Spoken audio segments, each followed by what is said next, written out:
So the other thing that often needs to be overcome when you're experiencing crisis is stress management. Now, there are a million tools and resources out there to help give you ideas around how to manage stress.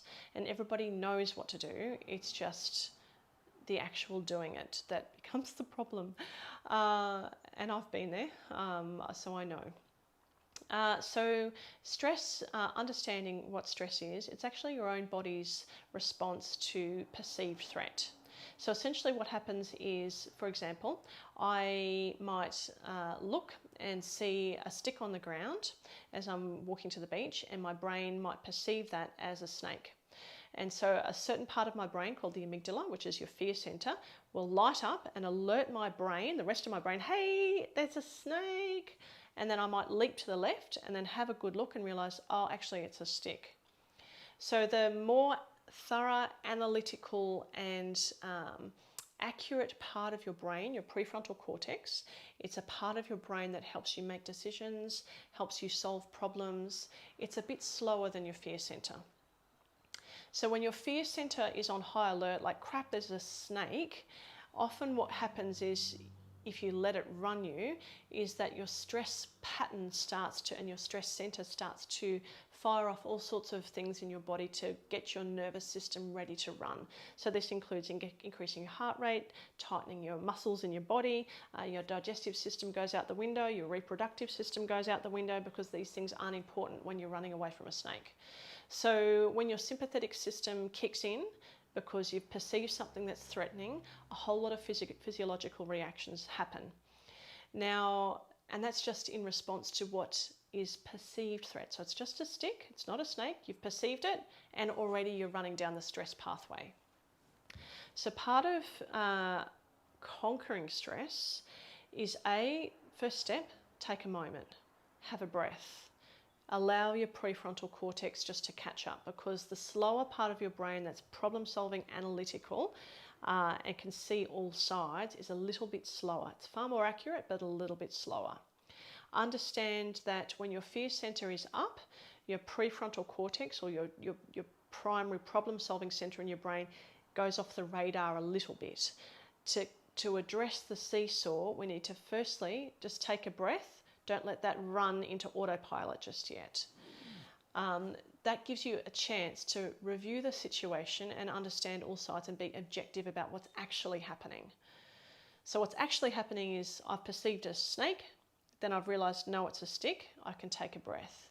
But if I didn't take a second look and just started running madly, I would have sent myself into a stress reaction.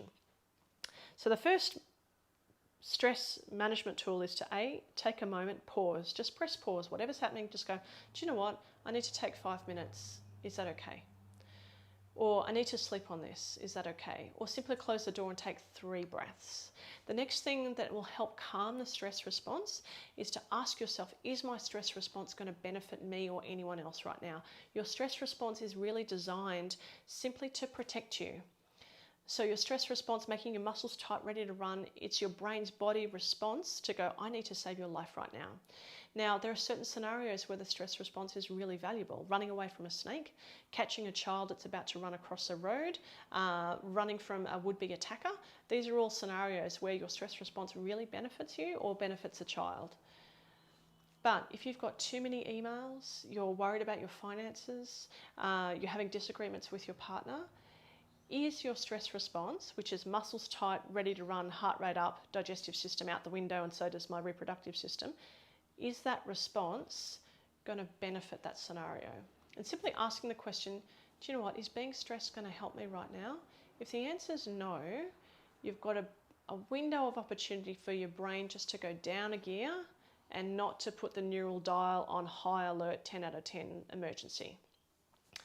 So managing stress, take a moment, pause, allows your prefrontal cortex to catch up. B, ask yourself, is my stress response going to benefit me or anyone else? And there are certain scenarios where it will. The third thing is to start utilizing some really common techniques to manage stress, and they are slow, low belly breathing. So if you put your hand on your belly, allow your belly to completely hang out, which is really a foreign concept for a lot of people. Take 3 or 4 slow breaths, allowing the belly to rise into your hands and lengthen the exhalation. Do that for even if it's a couple of minutes. The other technique is what I call a box breath. So the box breath is inhaling for 3 or 4, pausing for 3 or 4, exhaling for 3 or 4, pausing for 3 or 4. So inhale, pause, exhale, pause. Do that for a couple of breath cycles, maybe for a minute, and that again can just calm the stress response down, which means that you're not running wildly in a direction that you don't need to, because it's not a snake, it's a stick. So the other key things in managing stress are really looking after the base of the pyramid, which means making sure you get enough exercise, making sure you eat well, minimizing your alcohol intake. All of these things can help manage our underlying level of neural overload because it means a healthier neural system. So I hope those little tips on stress management help you.